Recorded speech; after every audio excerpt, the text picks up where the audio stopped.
निसर्गानं हल्ली फार लहरी झाला आहे. त्याचं ना ऋतुचक्रच फार बदलून गेलेलं आहे. अरे पण का बदललं ऋतुचक्र आणि कसं बदललं, याला जबाबदार कोण? या गोष्टीचा विचार कधी कोणी करतं आहे का? नाही करत. पण ह्या गोष्टीचा विचार करणं आज प्रत्येकाला खूप आवश्यक झालेलं आहे. कारण हा निसर्गाचा लहरीपणा जर असाच वाढत राहिला ना, तर पुढे विनाश हा अटळ आहे. पृथ्वीचा विनाश हा अटळ आहे. त्याच्यामुळे याबाबतीत विचार करणं आणि याला जबाबदार कोण, या गोष्टीचा विचार करणं खूप आवश्यक आहे. तर पृथ्वीच्या या विनाशाला आणि तापमानवाढीला सर्वतः मानवच जबाबदार आहे. मानवाची प्रगती झाली, त्याच्या गरजा वाढल्या, औद्योगिकरण झालं, त्याच्यामुळे प्रचंड तापमान वाढ झाली आणि त्या तापमानवाढीचा परिणाम यावर्षी आपण उन्हाळ्यात सर्वांनी अनुभवलेला आहे. यावर्षीचा उन्हाळा आम्हा विदर्भवासियांनाच नाही तर जवळपास संपूर्ण भारतभर सगळ्यांना यावर्षीचा उन्हाळा हा फार भयंकर वाटलेला आहे. तर त्याचं कारण काय, तर तापमानवाढ हे या गोष्टीचं फार मोठं कारण आहे. आणि तापमानवाढीसाठी कुठली कारणं आहेत, तर तापमानवाढीसाठी सगळ्यात मोठं कारण आहे वृक्षतोड. खूप मोठ्या प्रमाणात वृक्षतोड झाल्यामुळे तापमानवाढीत प्रचंड वाढ झालेली आहे. लोकसंख्या वाढ इतकी बेसुमार झालेली आहे की जिकडे तिकडे आता सगळीकडे सिमेंटचे जंगलच तयार झालेले आहे. जी वनराई होती, जी हिरवळ होती, ती सगळी ते जंगलं पूर्ण नष्ट होऊन जिकडे तिकडे सिमेंटचे जंगलं तयार झालेले आहे. प्रत्येकाच्या गरजा वाढलेल्या आहे. आज घरात जितक्या व्यक्ती असेल ना, प्रत्येक व्यक्तीमागे एक वाहन त्या घरामध्ये आहे.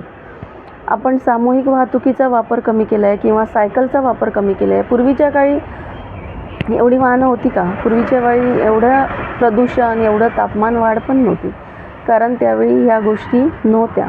पण आता जसं जसं काळ बदलला आहे तसं तसं सगळ्या गोष्टीमध्ये वाढ झालेली आहे आणि बदल होणंही हे आवश्यक आहे.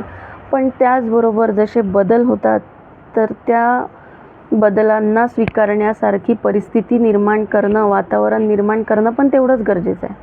आपण काय केलं, आपण फक्त वृक्षतोड केली, पण झाडं लावली का? नाही लावली. पृथ्वीची जी क्षमता होती, की झाडांची जी क्षमता होती कार्बन डायऑक्साईड शोषून घेण्याची, ती क्षमता आता कमी झालेली आहे. कारण फार मोठ्या प्रमाणात कार्बन डायऑक्साईडचं उत्सर्जन होत आहे आणि जी क्षमता होती त्यांची, त्या क्षमतेच्या वर आता कार्बन डायऑक्साईडचं प्रमाण वाढलेलं आहे. तर त्यासाठी जे वाढलेलं प्रमाण आहे त्याची ती तीव्रता कमी करण्यासाठी तितक्या मोठ्या प्रमाणात झाडं लावणं आवश्यक आहे. आणि नुसतं झाडं लावून होणार नाही, तर त्या झाडाचं संगोपन करणं पण आवश्यक आहे. त्या झाडाचं जतन करणं, त्याची वाढ करणं हे पण आवश्यक आहे. आणि सगळ्याच गोष्टीसाठी सरकारवर डिपेंड राहणं किंवा सरकारवर अवलंबून राहणं पण बरोबर नाही आहे.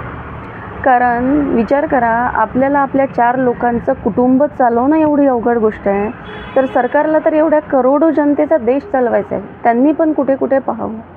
आणि फक्त सरकारचीच जबाबदारी नाही आहे, तर ही आपली पण नैतिक जबाबदारी आहे की आपल्या पृथ्वीचं, आपल्या पर्यावरणाचा समतोल राखणं ही आपली पण जबाबदारी आहे. ज्याप्रमाणे आपण आपलं मूल 5-6 वर्षाचं झालं की त्याला शिक्षणाचा अधिकार देण्यासाठी त्याला शाळेत घालतो, ही जशी आपली जबाबदारी आहे, त्याचप्रमाणे झाड लावणे ही सुद्धा आपली जबाबदारी आहे. त्यासाठी सरकारची वाट पाहत बसू नका की सरकार करेल.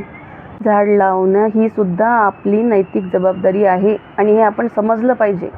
ते आपल्याला ऑक्सिजन देतं, फळं फुलं देतं, सावली देतं आणि तेही निस्वार्थपणे देतं. आपल्याकडून काही घेतं का ते? आपल्याला फक्त घेणं माहीत आहे, आपल्याला देणंच माहीत नाही. आणि जर झाडांनी म्हटलं असतं की मी आता ऑक्सिजन देणं बंद करतो, तर आपली काय हालत झाली असती, याचा आपण कधी विचार करू शकला आहे का? ते तर आपल्याला निस्वार्थपणे देतच आहे. पण आपण तरीही त्यांचं महत्त्व जाणत नाही. ऑक्सिजनचं महत्त्व काय आहे हे आपल्याला कोरोनाने चांगलंच पटवून दिलेलं आहे. तरी पण आपण पाहिजे त्या प्रमाणात जागृत झालेलं नाही आहे. तेव्हा प्रत्येकाने आपापली जबाबदारी ओळखून झाडे लावा, त्या झाडे वाढवा, त्याचं संगोपन करा. कारण ते आज तुमच्या आणि तुमच्या भावी पिढीसाठी खूप आवश्यक आहे. नाहीतर तो दिवस दूर नाही आहे की ज्या दिवशी प्रत्येकाला पाठीवर ऑक्सिजनचं सिलेंडर घेऊन फिरावं लागेल. तो दिवस दूर नाही आहे. आणि ही जर परिस्थिती आपल्याला येऊ द्यायची नसेल तर आपल्याला जागरूक होणं आवश्यक आहे आणि त्यासाठी झाडे लावणं आवश्यक आहे. ज्या ज्या गोष्टीवर आपण प्रतिबंध करू शकतो त्या गोष्टी आवश्यक आहे, कारण समाजाचा एक भाग आणि निसर्गाचा एक घटक म्हणून आपण हे स्वीकारलं पाहिजे.